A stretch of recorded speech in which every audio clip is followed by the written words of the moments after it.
বিশাল যন্ত্রণা। খোদা, বলে দাও, বলে দাও, এখন আমি কি করি? হোসেন পড়ে গেল, সম্মান নষ্ট হয়ে গেল, সম্মান নষ্ট হয়ে গেল। ছেলেটাকে পড়ে দিচ্ছে। এই মধুর কণ্ঠস্বরে হোসেন ডাক শুনে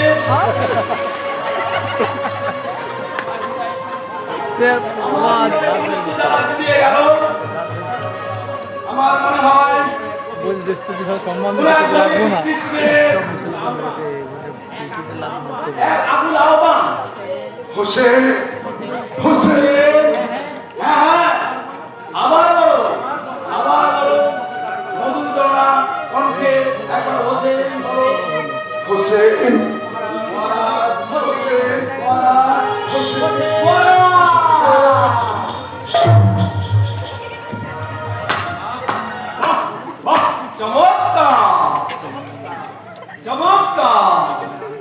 মহামান্য নবাবের আত্মসম্মান বোধ, নবাবের এমন হীন আচরণ এক দেবখানের জন্য। বেগম সাহেবা চুপ রাহো গাম্বা। তুচ্ছ কারণে যে এমন নির্মম ভাবে কষাঘাত করতে পারে তাকে আমি মানুষ বলে মনে করি না। মনুষ্য যদি তোমার থাকতো তাহলে যাকে এতদিন পুত্র স্নেহ পালন করেছো তাকে এমন ভাবে কারাগারে নিক্ষেপ করতে পারতেন না। চুপ করো বেগম সাহেবা, তুমি চুপ করো। তুমি জানো না কাকে কি তুমি বলছো? জানি না, জানি বলে জানি বলেই তো স্বয়ং অন্দর মহল ছেড়ে প্রকাশ্য রাজসভায় মহামান্য নবাবের কীর্তিকলাপ দেখে এলাম। দেখুন বেগম সাহেবা, শাস্তি আমি হয়তো সেদিন দিয়েছিলাম, কিন্তু আমি উপলক্ষ মাত্র। ভগবানের ইচ্ছায় আর বিধির বিধানে সেদিন সেই ঘটনা ঘটেছিল।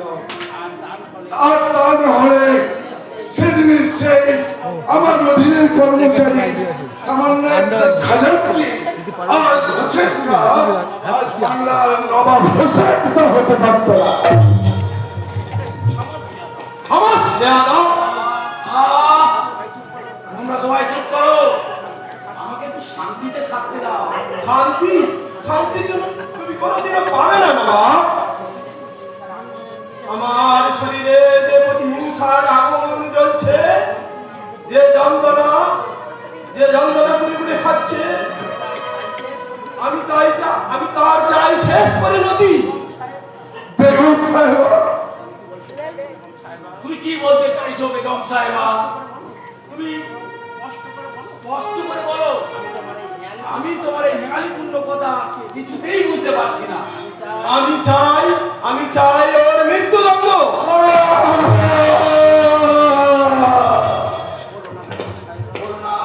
বেগম সাহেবা, তুমি অমন করে বলো না, অমন করে তুমি বলো না। আমি এই কঠোর সাজা ওকে দিতে পারবো না। জানো বেগম, আমি জীবনে কারো কাছে মাথা নত করিনি, কারো কাছে কোনোদিন ভিক্ষা চাইনি, কিন্তু আজ তোমার কাছে ভিক্ষা চাইছি। ওকে প্রাণ ভিক্ষা দাও। বেশ, তুমি যদি একান্ত ওকে মৃত্যুদণ্ড নাই দিতে চাও তাহলে কি বেগম সাহেবা? তাহলে বলো, তাহলে কি? কাল প্রভাতেই ওকে জাতিচ্যুত করে মুসলমান করে দাও।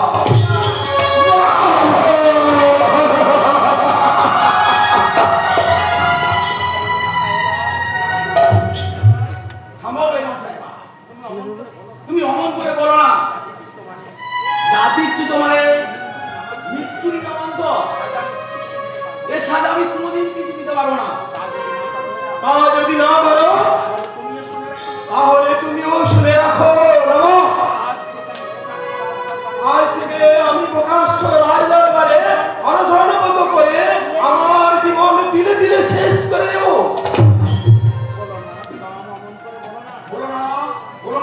করে তুমি বলো না বেগম সাহেবা?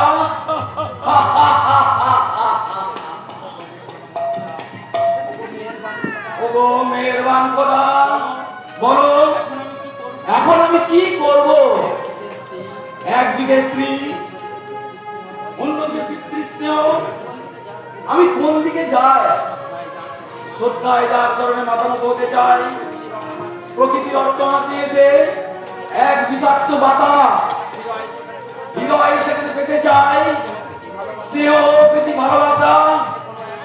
সেখানে কোনো এক অজানা প্রাচীর মাথা উঁচু করে পড়ে। দূর মনুষ্যত্ব, দূর বিবেক, কোথায় যেন হারিয়ে যায় এই শুভ বুদ্ধি, শুভ মন্ত্রণা। হ্যাঁ হ্যাঁ নবাব, আমি শুভে বাংলার নবাব হোসেন। আমার হৃদয়ে কোনো দুর্বলতা স্থান নেই। ইতিহাসের পটভূমিকায় যা ঘটতে চলেছে আমি নিমিত্তের ভাগিদার হয়ে হয়তো লেখা থাকবে নবাব হোসেন সাহেবের নাম।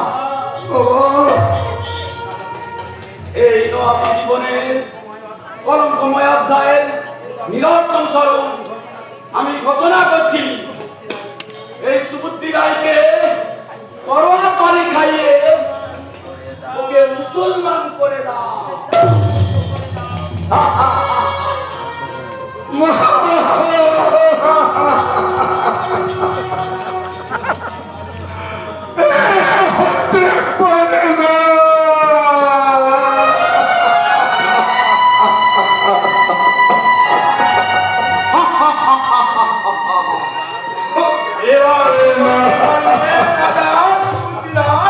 বুঝবে জাতি ছিল হর কত জ্বালা। না না না, এ আমি কখনোই হতে দেব না।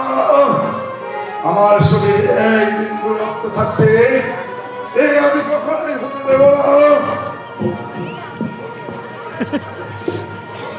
খুলে ফেলতেন না হে ভগবান, হে ভগবান, আমি তো জীবনে কখনো অন্যায় করিনি, তাহলে তাহলে কেন কেন পেতে গেল আমার জীবনে এমন অন্ধকার গভীর অন্ধকার?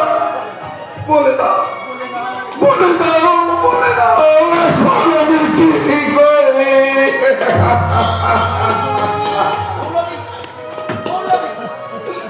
এখন আমি কি করে? এখন তোমার উচিত করোয়া পানি খেয়ে মৌলবী মুসলমান হয়ে যাওয়া।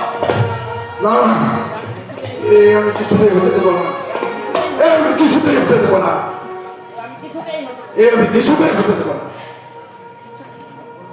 এ আমি কিছুতেই হতে দেবো না।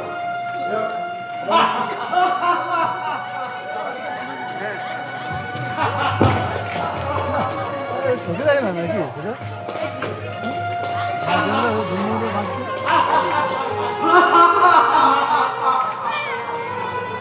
কত হবে?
হ্যাঁ আজকে আমি কিছু শাস্ত্র কথা জিজ্ঞাসা করব। ঠিক জিজ্ঞাসা করুন গুরুদেব, আপনার কৃপাতে আমরা সব উত্তর দিয়ে দেব। ঠিক বলছিস? হ্যাঁ তাহলে বলি প্রশ্নটা। আচ্ছা বলতো কাতব কাস্তা মানে কি? কাতব কাজটা গুরুদেব, কাতব কাস্তা বল তোরা।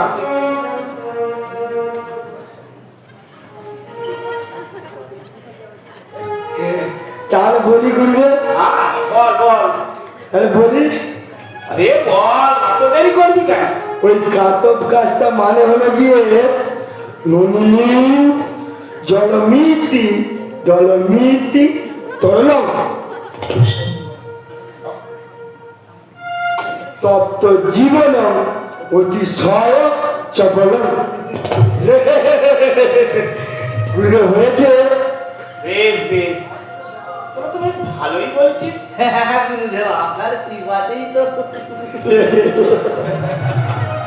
তোরা বেশ ভালোই বলছিস। আচ্ছা গাবলা, হ্যাঁ গুরুদেব, এবার তুমিই বল। বলুন তোমাকে একটা প্রশ্ন করি। বলুন বলুন। অহং ব্রহ্মাস্মি মানে কি বলো তো?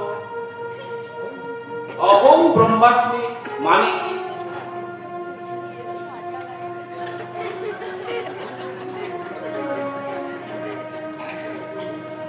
হ্যাঁ মনে পড়েছে গুরুদেব, গুরুদেব হ্যাঁ, বল।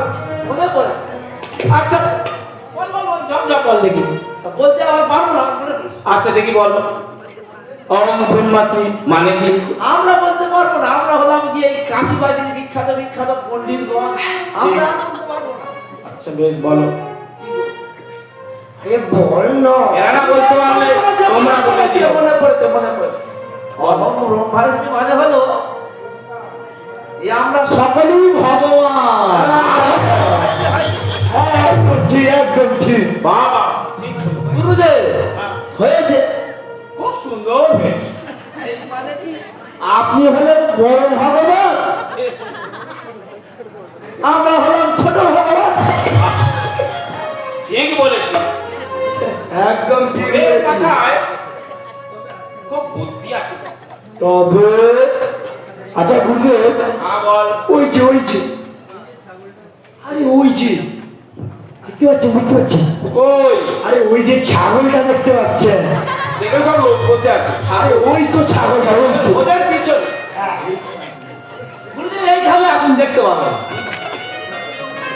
ওই যে ছাগল। হ্যাঁ এটা দেখতে পাচ্ছি ওদের। বলছিলাম তাহলে ওইটাও ভগবান।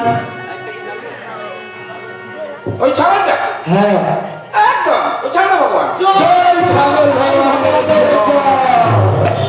আচ্ছা আচ্ছা বলো। আচ্ছা গুরুদেব, গুরুদেব একটু শুনুন না।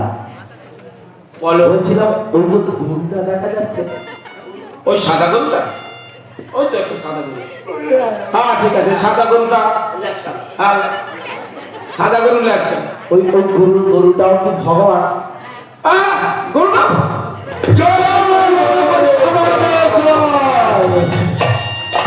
আচ্ছা গুরুদেব, বলো। এই যে এইটা ওই যে এই পিঁমড়েটা, ওইটাও ভগবান। হ্যাঁ ওটাও পিঁপড়েটাও ভগবান।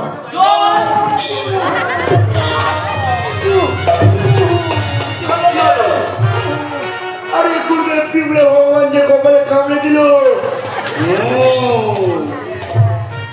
কামড়ে দেয় কখনো কখনো, মরে গেলাম। মানে কামড়ে দেয়। কিন্তু কিন্তু কেন কামড়ে দেয় গুরুদেব? কেন কামড়ে দেয় জানিস? মানুষ ভগবানকে কেটে কেটে খায়, তাই ভগবানও মাঝে মাঝে কামড়ে দেয়। ঠিক বলেছি। আচ্ছা গুরুদেব, হ্যাঁ এই সবাই তো ভগবান, হ্যাঁ সকলেই ভগবান। তাহলে একটা ভগবান আর একটা ভগবান তো কেটে কেটে খায় কেন?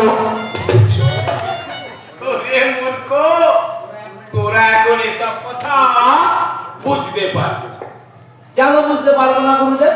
একটু সহজ করে বললেই তো আমরা বুঝতে পারবো। সহজ করে বললেই তো বুঝতে পারবো। বলছি হ্যাঁ তবে শোন, জানিস আমাদের সকলের শরীরের মধ্যে আত্মা আছে, হ্যাঁ আছে আছে।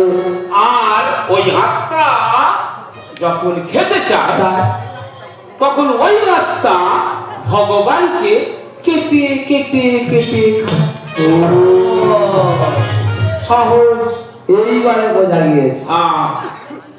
আচ্ছা গুরুদেব, আর ভগবান রক্ষা করতে, তাহলে তিনি রক্ষা না করেন, হত্যা করেন কেন? শোন শোন, তোদের এইসব তত্ত্ব এখন বুঝবার শক্তি হয়নি। তোরা এক কাজ কর, দুজনে যত্ন করে আমার সেবা কর, অর্থাৎ গুরু সেবা কর। গুরুদেব, উনি আপনার সেবা করলেই আমরা সব বুঝতে পারবো। আমার সেবা করলে তোরা সব ধীরে ধীরে বুঝতে পারবি। এই জন্য আমার পদ সেবা কর, আমাকে প্রণাম কর, সব বুঝতে পারবি। এই জন্য তাহলে আপনি আসন গ্রহণ করুন, তারপর আপনার সেবা করি। হ্যাঁ গেলাম, গুরুদেবের সেবা কর, তার আগে গুরুদেবের প্রণাম কর। গুরুদেবের প্রণামটা করে নিচ্ছ, আমি সব তত্ত্ব জানতে পারবো। হ্যাঁ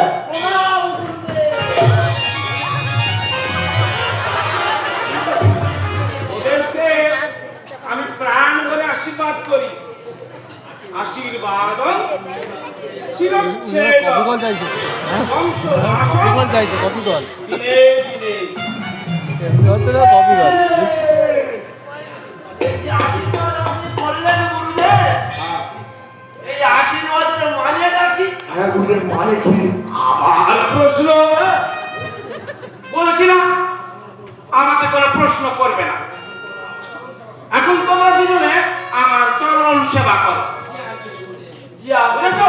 ঠিক আছে গুরুদেব। চরণ সেবা কর।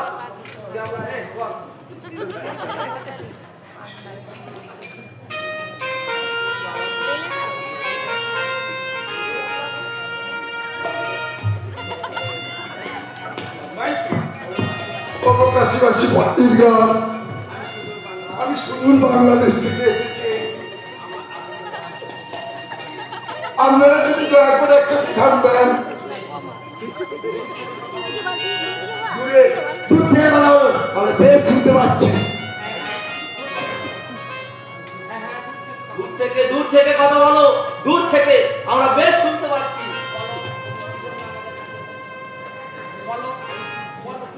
বলো, তুমি কি জন্য আমাদের কাছে এসেছো বলো। আমি বাংলাদেশের একজন সামন্ত।